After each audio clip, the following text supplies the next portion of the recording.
most people have, but I think everybody has gone through stuff that has been, you know, I mean, you and I have talked about it. There's been not one person I know hasn't gone through some traumatic event that or several of them that shaped their lives. I It's know. really truly how we go through them. And the systems that I think I've used over the years to get through them, and that's where you and Vanessa and the friendships that I have, I realize have been the biggest pieces of all that.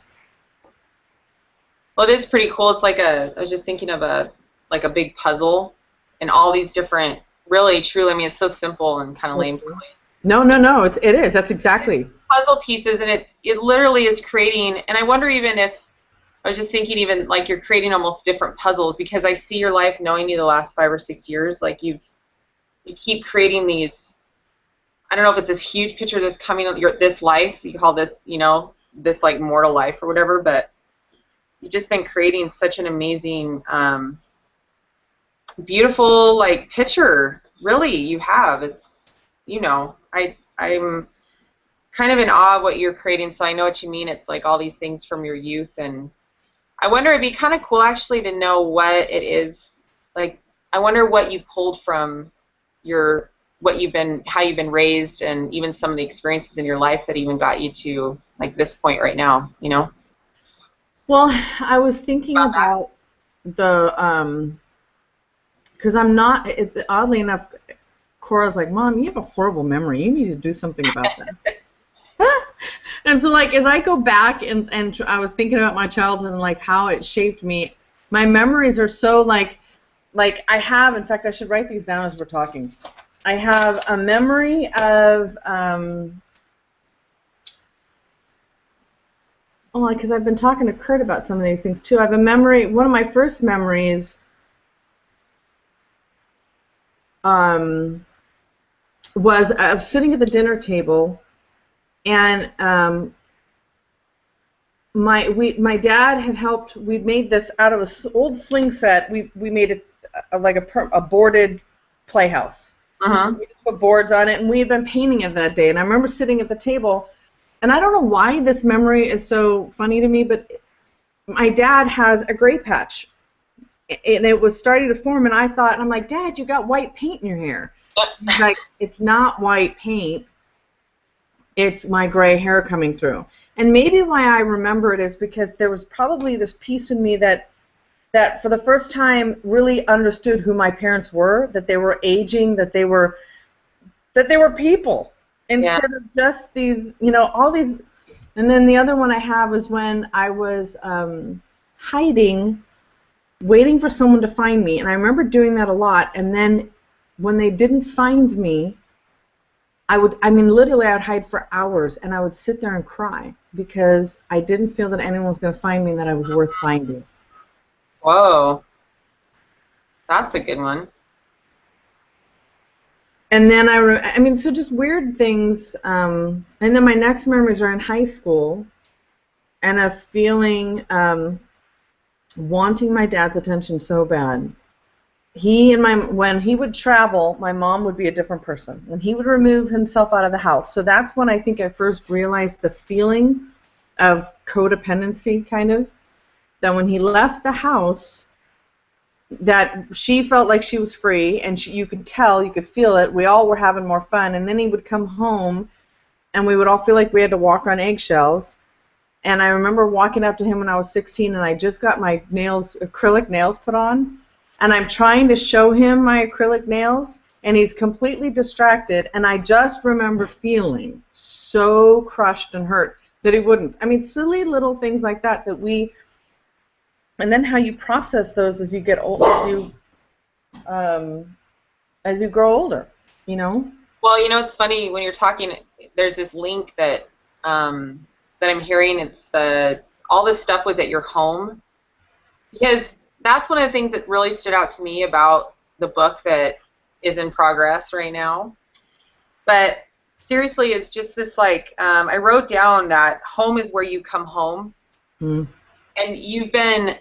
I mean, just that alone, like this transition that you've gone through, just from the fire of your home, and then to this point of even not being like you've changed this whole eggshell kind of feeling, I think, in your home.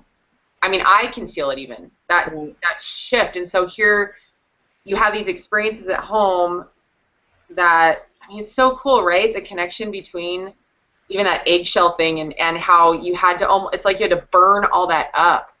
Well, and that's a really cool piece to observe, because I remember feeling that married to Paul.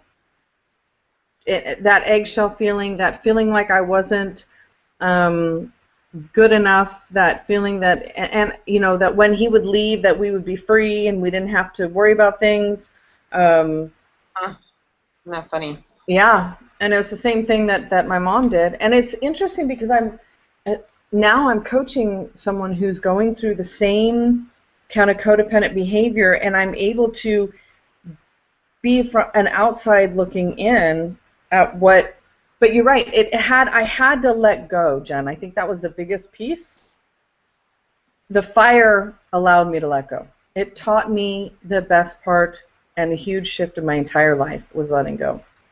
So I actually think it'd be cool to start with the actual fire, like when it happened and what you were going through during that day. We could even just start there, because I think that's a good kind of setup. Just to I just keep thinking, let's get to the fire. Because, okay. So I want to know, I mean, what happened that day? Kind of just take me, like, what happened? We got up, went to breakfast with a friend. So my car was here at the house, and my house was listed, so I had a for sale sign in the front. And we're at a restaurant, and my phone starts blowing up, and from my agents at the office, and I'm thinking that they're calling me to ask me questions because I was still managing real estate. So I kept sending him to voicemail, because I'm like, I just want to have breakfast. But when they kept coming through, and then other numbers were coming through that I didn't recognize, I started answering the phone. And I'd just been on the phone with like a buyer call or something, and so I thought the other phone number was a buyer, so I answered it, and it was the neighbor down the street. Anyway, actually, I didn't answer that one. It was an agent in my office. When I called in the office, she stammers on the phone, and then she throws the phone at another guy in the office who ended up being the manager who replaced me, and he said, I hear her yelling in his ear, Wendy's home is on fire. And he's like, Wendy, your home is on fire. And I'm like, come on, you guys are joking with me, right? And he goes, no, Wendy, your home is on fire. Everyone's calling and saying your home's on fire. So I call back the voice messages, and there's the one lady a couple houses down was calling me to let me know that she had our dog, Sasha, because Sasha had been locked in the house. So as we're driving home, wow.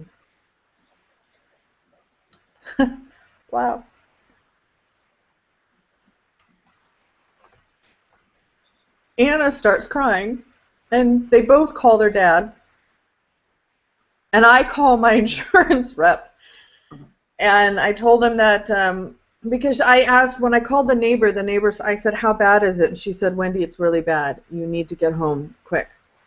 And I said, well, how many fire trucks? She says 5 or 6. I can't see your home right now. It's engulfed in flames and smoke. So, and I don't remember, my thoughts were, oh my gosh. I mean, that was all I could think of was, okay, let's just get there. I mean, I just had no idea. You just driving, you know, I'm not thinking, I'm thinking I'm glad Sasha's safe and that we're all in the car. And then we pull up, and they wouldn't let us through because they had blocked it off. And then another agents that I had known from another company I worked with met me on the street and were telling the guy, this is the homeowner. So she knew it was my home. And I just see these huge crowds all over the streets.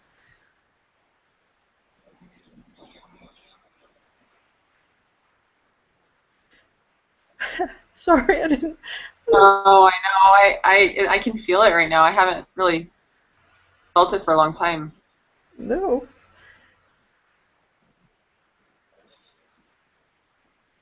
And so we stood there and we watched them put it out for 4 hours. And in the middle of it, we had 3 firefighters that came down and asked me where things were. And they were, I mean, it was warm. It was December, but it was a hot Santa Ana day, and it was windy. And and they kept coming into the house upstairs and bringing stuff, you know. And there were pieces like my grandfather's Purple Heart that they found in some boxes, and jewelry I had hidden in this clock that was completely charred. And as soon as I set it down, the clock fell in pieces, like literally dust pile, and all of the little jewelry that was inside, my grandfather's watches that he had given to me as collectibles, they were in there. I still haven't restored them. I need to do that. They have a little bit of smoke damage. But I think there were 2 girls. I mean, people were just coming up, right, left. I mean, Kevin Hatfield, a good friend of mine who actually had lived here with us over the years, came running in. And I remember when we finally got to walk through the home, he let me borrow his shoes so that his tennis shoes, so that I could walk through the home. But 2 girls from the soccer field, they've been playing, we're just 1 block away from the soccer field. They saw the flames, and they brought $40.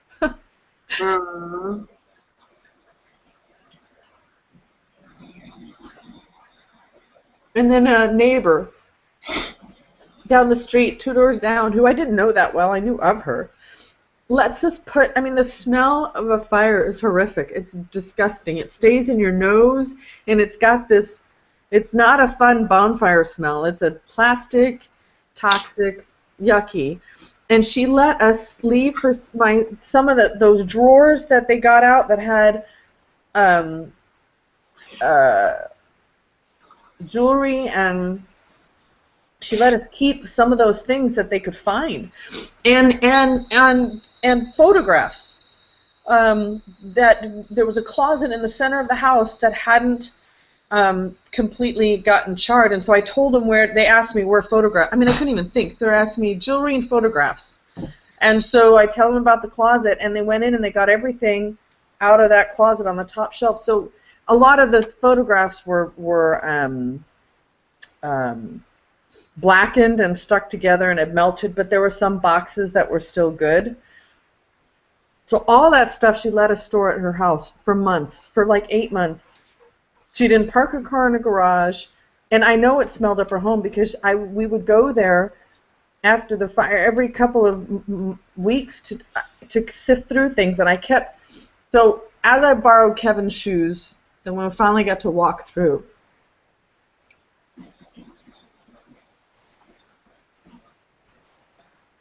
the living room wasn't. There was not a stick of furniture. There was nothing. Every single window in the house had been melted. I mean, just any paint. There was not. It was just all black. The mirrors, oddly enough, had melted, just like they never even were there. When we came into the family room, the couch itself, because I had that big, huge couch like the one I have now, there were just the legs, the bit of stumps of legs, and like this foamy stuff that was just like,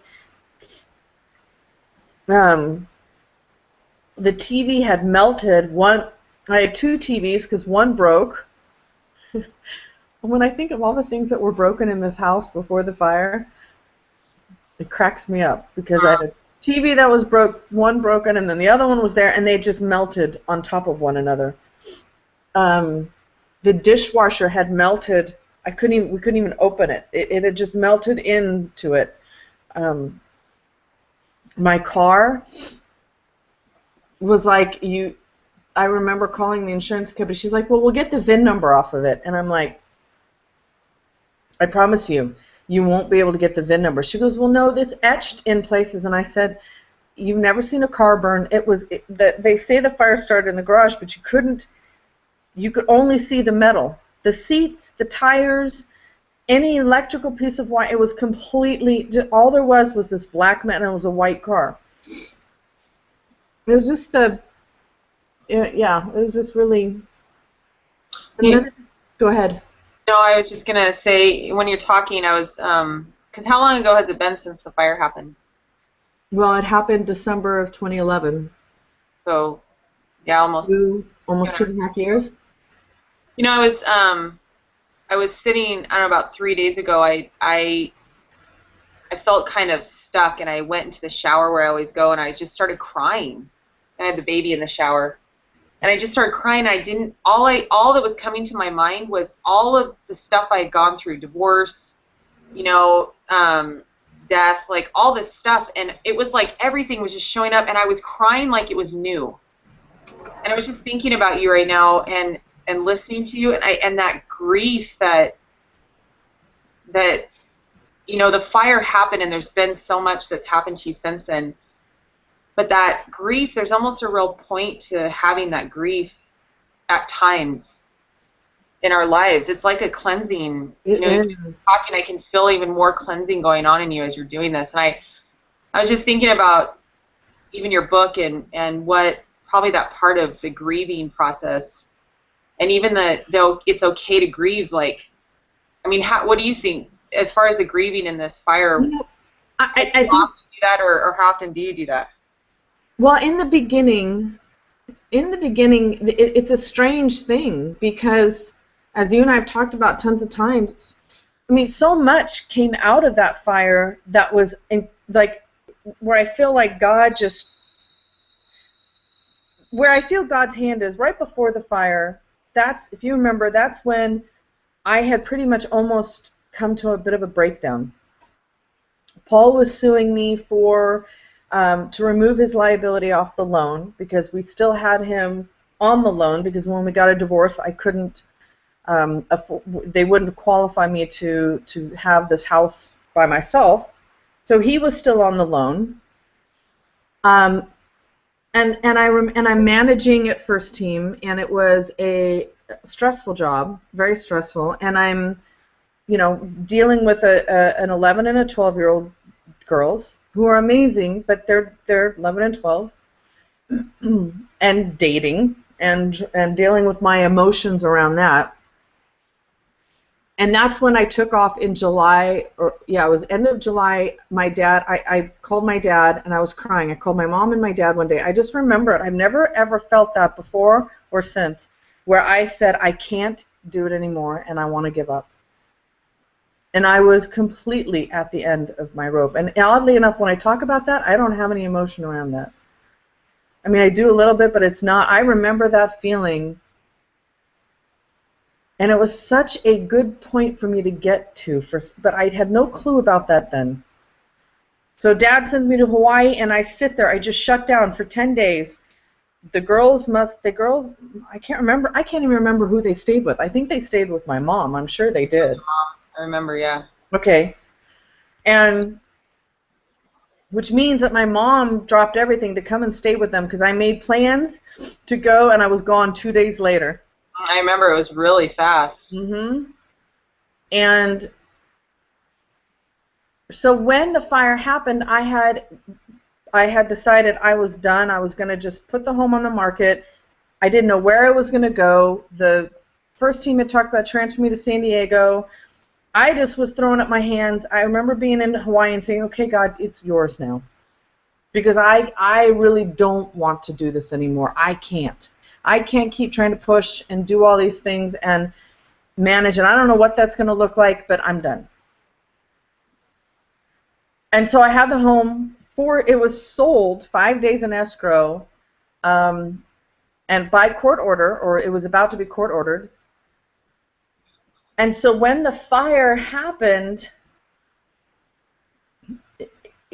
Paul drove. He raced up, and he was in there, And this is, we weren't talking at this point. Paul didn't even look at me when I dropped off the girls. I mean, man, when I think about that, I can't even picture that now. But yet, for most of my divorce, that's how it was. We would drop off the girls. We couldn't talk to one another. We'd have to email. A lot of times when things would get to the push, he would hire an attorney, and he would try to talk through the attorney. But I remember one of the first things that Cora said to me, because she knew we were selling, when she's standing out in front, the very first thing she said to me was, well, now we won't have to worry about doing a garage sale and cleaning and figuring out how to get rid of all this stuff. I'll leave it up to the kids, huh? Right? I know. And Anna was just excited because they were all this attention from the neighbors, so she ended up going to play in a neighbor's house because they were wanting her to be a part of it, to come to their house. So she was all excited because she got to go to their house. Mm-hmm. And I remember, so the part I remember is the next morning. So I went to my mom's house that night, and I remember waking up in the morning as if I had woken up from a bad dream. And I wasn't worried. It's interesting. I've never really, yes, I've mourned for the things that I've lost, but I've mourned for the memories of the things that I lost, not for the things themselves.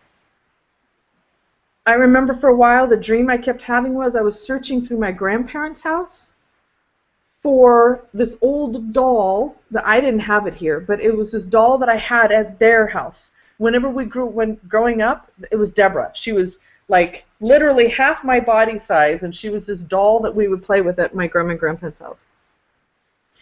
And I'm searching for the doll, and I'm searching for my grandfather's punch bowl. The punch bowl that he had won at a state fair for his grandmother back in like 1930. And it was this huge, I don't know if you remember that, the huge leaded crystal bowl. And then I was trying to find pieces of broken china because they had given me all the china, the Limoges china that was from 1906 that they had collected for years. And I'm just on and on. Those are the things that I remember waking up that morning and thinking, oh my God, everything is gone. And where am I? Like that whole, where am I? What is, and then the reality of, oh my gosh, I have the clothes on my back. That's it. Well, let me ask you really quick. How are you feeling? How are you actually feeling when you woke up in the morning? Just in that morning, what did you feel? I started crying. It was hard to explain because I think I was just crying over the loss. Just the loss of the things or the trauma of the event. Well, I can only imagine. I think of just this big bundle when you're talking, this huge bundle of just everything in this bundle, and it's like put on your lap at that moment, and you have to look at this bundle, be in that bundle, wonder, I just can imagine how many different emotions and feelings and thoughts are going through, maybe not even consciously, but subconsciously having to deal with a trauma like that, because it is a big trauma because you were single, and this was your home that your kids knew, and you know what I mean? And so here you are, a single mom wanting to take care of your children, and your home is gone, the one place that you had this safe space, because you are, when you really are this like mother, and we've talked so many times about this, and people see you as that, as this just Mother Earth, energy. So I can only imagine all of the things that were going through you at that moment. Well, the interesting thing as the months went on, when you talk about your home, and I really was here I am as a realtor, really getting an experience to know what my home means to me. I had been going through the whole notice of default thing right before the fire when I sold it. I'd gone through the whole letting go, dealing with a loan modification. I personally was doing all that before I put the home on the market. And so when the fire happened, it made, because my brain always has this good and bad analytical side where it spins on things, I'm analyzing every single experience in this. So the first part was having to, then how am I going to deal with the insurance company? How do I finesse and work within this new, now I had a new school that I was going to, Insurance 101. So that became my next job, was how do I work with the insurance company to rebuild and then figure out, because if you remember, I wasn't able to afford the mortgage. The lender was about ready to foreclose on the home, and I was still working with the insurance company, and found out in the middle of all this that they had never recorded me on the note of the home. So legally, by the lender, they didn't even recognize me as owning the home. Only legally on title, but not. So I hired a real estate attorney. We had a family law attorney, because in the middle of that, Paul wanted to change child support, different things. All of this happened right after the fire. And I just remember, the oddest thing though is the biggest thing I remember is the vulnerability that I worked through each day from the amount of support that I got from the community. I remember my dad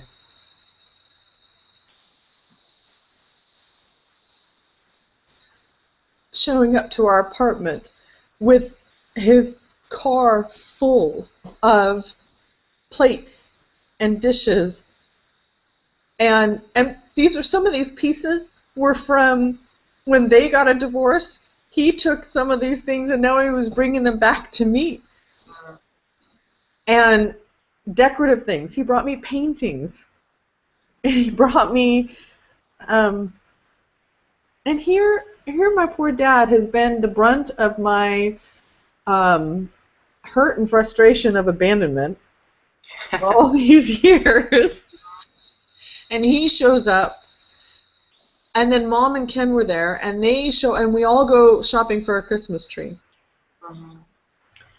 And every time I turned around, and then we had someone who organized a fundraiser at both the middle school that Anna was at and the high school.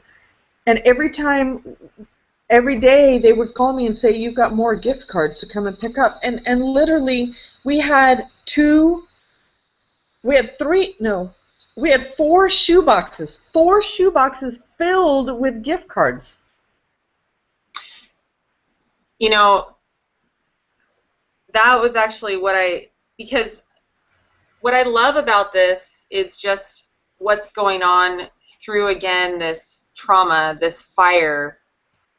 And what you've been able to do is pull out those positive things. And I was with you through all this, talking to you during the days, and hearing that even depression that was going on at times, because you were having to deal with so much and understand, kind of this newer part of Wendy, I think, that was being exposed, because it was very apparent that was happening. But, you have this trauma, and then here you are being supported in such a huge way. I mean, what you're saying with all these things. Honestly, Wendy, what, I don't know if it would be advice, but what wisdom, seriously, would you give to those that are going through something so traumatic, that are, in, whether it's a fire of a home or a death of a child or a divorce or whatever it is, or foreclosure of their home and going to lose their home? What wisdom would you give them? To allow people to help. To be strong enough, to be vulnerable enough to allow people in. Yeah. And you're right, you were there through each piece of it. Through all the layers. I think my identity for a while was lost. And now that I talk about it, it wasn't, I lost all of the things your home is part of your identity. the things that you have in it, your favorite pair of shoes, your closet that you go to and just grab something off the shelves, off a hanger, and you don't even think about it. Your favorite sweater that you wear, your, you know, every single little thing, your chapstick, your every piece of anything that you rely on, your favorite coffee mug. All those things that become conscious competence that we don't even think about. You reach in the middle of the night and you go to grab, I forgot all this.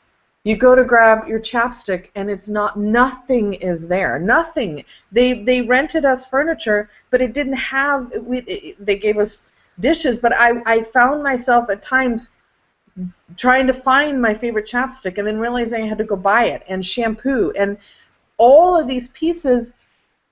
And the trippiest thing is that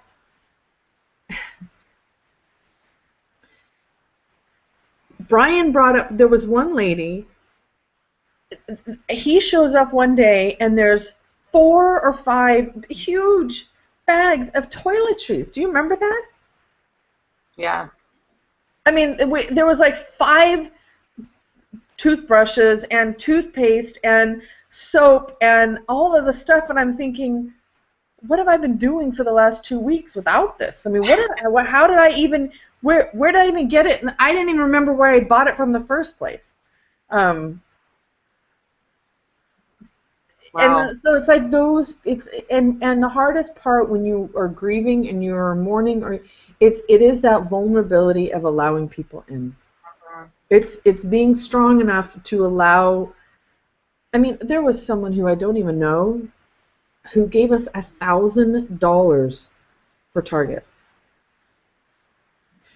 Lots of, Anna would come home and tell me stories of, especially one family I remember that she'd been telling me about before the fire, was wondering, they were losing their home. They didn't have, she was having to work, the mom was working a job, the dad was, they were scraping money, and they gave us a $50 gift card to Target.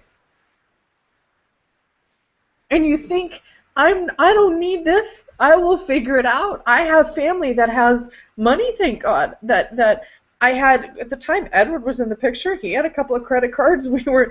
I had support, and these people, I still don't know.